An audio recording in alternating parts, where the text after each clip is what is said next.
All right, guys, so here's where we're at. I've got a temporary engine that I'm going to stick in that hole. This engine has a Puma fan shroud, so it's 2 inches lower than a standard dual port Volkswagen fan shroud. And my reason for that is, if you remember, when I was building this up and fixing all this fiberglass under here, I talked about how the fan shroud would rub this going in and out. And because the body was all screwed up here, it was actually resting on the fan shroud. With it fixed, it's still pretty tight. So I'm gonna go with the shorter one for now, just to make sure I can get this thing to fit in here. This is nothing special. It's got good end play, it's got good compression, but it's just a basic 1600. Just to get this car driving. My plan is down the road to build something bigger for it, and we'll do a whole series on that engine when we get into it. But for now, this is where I'm at. I'm gonna get this stabbed in there, and then I'm gonna get the wiring all hooked up to it, and we'll be totally done with wiring. All right, so we got the engine in. I didn't show it because it's kind of one of those things that, like, you've probably seen before, and I can show you on another time. This is just kind of a get the thing together right now as quick as I can. Just trying to drive it a little bit. So you can see how much space I have from the Puma shroud up. So that 2 inches is necessary because I've got 1 3/4 inches before I hit this area right here. And it, I don't know if you can see it. I got wiring in the way, but there's this piece of fiberglass that drops down right here. You can see it there. And the top edge of the fan shroud hits that going in and out. So that's why the Puma fan shroud seems to be the best choice, at least at the moment, for this thing. And then the reason I still have a wheel off is because the Puma fan shroud doesn't allow for an oil cooler inside of it. It is not a doghouse cooler. So I have 2 barb fittings there that are coming out.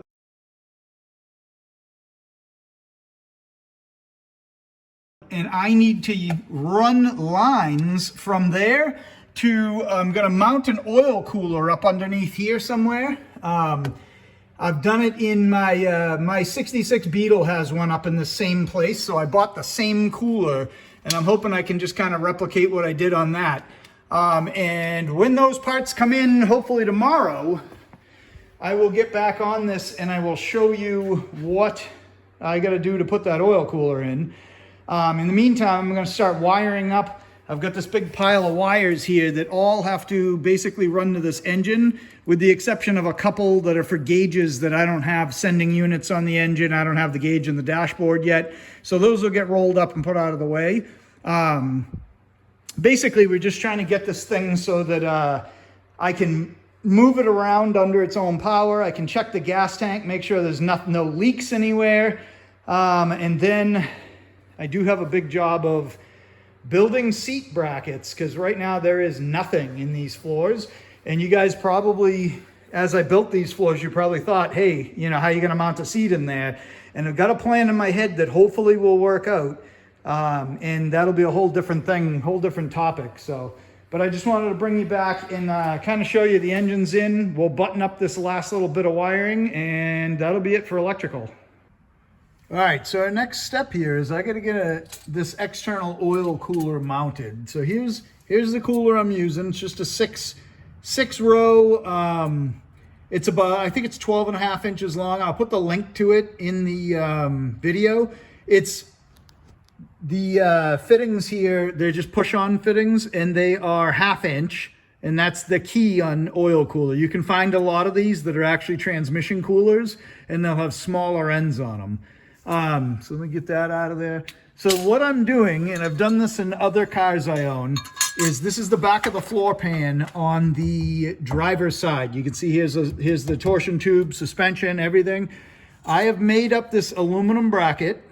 I've got a couple of riv nuts in it, and I'm going to bolt it in here. I've drilled 2 holes in my floor, and this is in the floor pan, the back side of the floor pan. So I'm going to tighten this down on there, and then I've got 1 riv nut here. Let me get this installed. I can't do it with the camera.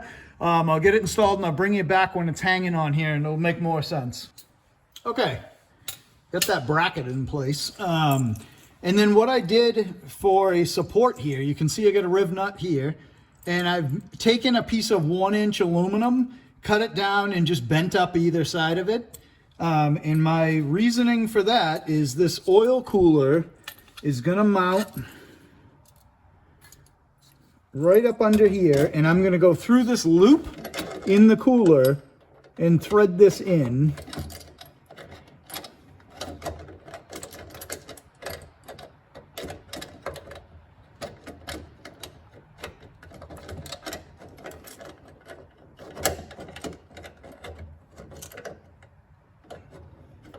Sounds like an easy task, right? I get something stuck here. Okay, try that again. I think my angle of approach here is just wrong. Okay, there we go. So that's the general, obviously that'll get tightened up, and I need a support out on the front here. But that's the general idea of where this oil cooler is gonna sit. I have done this in several cars. I have never put a fan on this. You can add a fan to the other side if you have enough room, or if you can find a slim enough fan. I have never needed to. I also live in New England. So, you know, a hot day in the summer, we might hit, 95, 100 here. But generally our summers are, 80, 85 degrees is normal. So that could be different for you. You may need to have a fan on it depending on where you are and what part of the world or part of the US or whatever. But this is the way I do it. So kind of take it, grain of salt type of thing. I wouldn't worry, unless you're going off-road, I wouldn't worry about hitting anything. My floor pan is going to hit long before anything's going to hit this, unless you get a rogue rock or something like that hits it. And in that case, it kind of is what it is. You end up, you got a hole in an oil cooler, you're going to get a flashing light in the dashboard and you're all done. So, but that's basically it. It seems to work well for me. I have my 66 Beetle has the same setup or very similar. It's actually the same part number cooler, and it's been in there for 20 years with no fan on it. And that's the only oil cooler it has in it, and that thing does perfectly fine, and I can rip that thing down the highway at 65, 70 all day long, and it'll be fine. So let me make up a cross piece that's going to go on the top side. We'll have one bolt that'll go through the fins, same type of setup for the most part, and it'll just kind of grab it and hold that end, and then I'll start running lines to it. All right, so I got a bracket bent up to hold the other end of this. I threw a riv nut in it just to make it easy because it's deep in here and there's a lot of crap in the way. So I'm using 1/4-20 hardware on everything anyway. So let me get a nut and bolt. You can pick the washer up off the floor. And we'll get this up in here.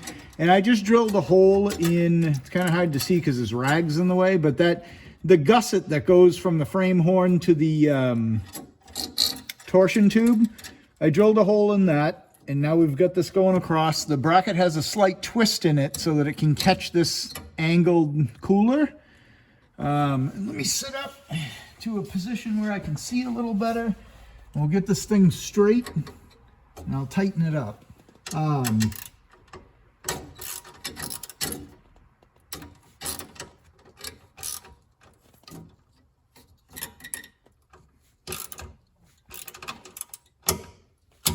And there's probably a ton of different ways you could do this. Obviously, there's people out there that are going to make a nicer one than this. It's just, this is a simple way to do it. It's out of the way. Everything's mostly aluminum and then just some steel hardware. So, and then at this point, to catch this other end, this is a tube and fin cooler. So I have a bolt here with a massive washer too. And what I'm going to do is I'm just going to take this, I'll actually feed it down. You can just kind of push this, find your way through, and it might help to put like a punch or a drill bit, in my case is what I've got, and just kind of push the fins off to the side. You're not punching through anything, you're just moving through the fins so that you can get a bolt in there.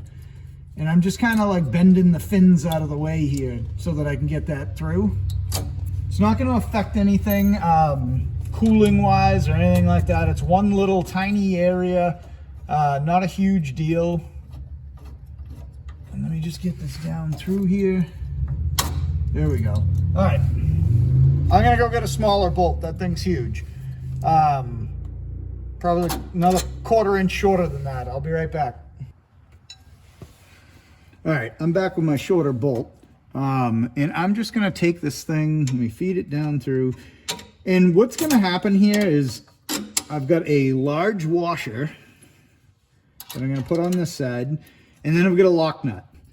And using a lock nut just makes sense because you can get this tight so it's not gonna come apart, but not so tight that it starts crushing everything. So that's it, that's all I'm doing there. And if you look at this, this is pretty sturdy. It's just got this arm coming out of here, and it's just gonna have oil passing through it. We're tight enough down here. Again, you don't wanna over tighten it, you'll crush these elbows.